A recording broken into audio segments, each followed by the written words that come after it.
Hi friends, வாங்க இன்றைக்கி சூப்பரான பட்டாணி சாதம் எப்படி செய்யுதுன்னு பார்க்கலாம். கடாயில் ஒரு 2 டேபிள் ஸ்பூன் எண்ணெய் சேர்த்துக்கலாம். எண்ணெய் காஞ்ச பிறகு 1/4 ஸ்பூன் கடுகு சேர்த்துக்கலாம். கடுகு நல்லா பொரிஞ்சிடுச்சு. இதில் ஒரு 10 முந்திரி பருப்பை சின்ன சின்னதாக கட் பண்ணிவிட்டு சேர்த்துக்கலாம். இதை நல்லா வறுத்துக்கலாம். பாருங்கள், முந்திரி நல்லா வறுபட்டுடுச்சு.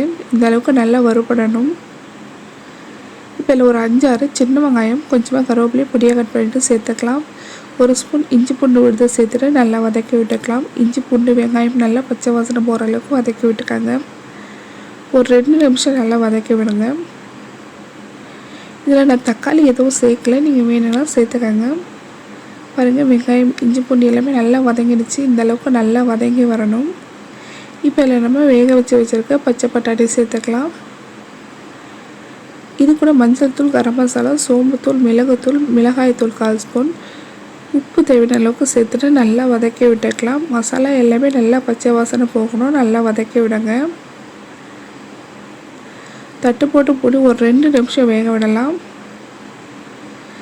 பாருங்கள், ஒரு 2 நிமிஷம் ஆயிருக்கு. மசாலா எல்லாமே நல்லா பச்சை வாசனை போயிடுச்சு. இதில் நீங்கள் கேரட், உருளைக்கிழங்கு, காலிஃப்ளவர் வேணும்னாலும் சேர்த்துக்கலாம்.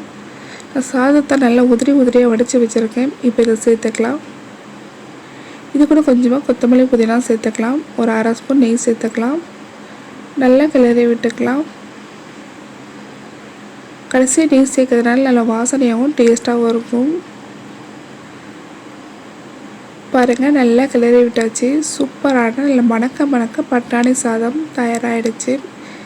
இதே போல் நீங்களும் ட்ரை பண்ணி பாருங்கள். Thanks for watching.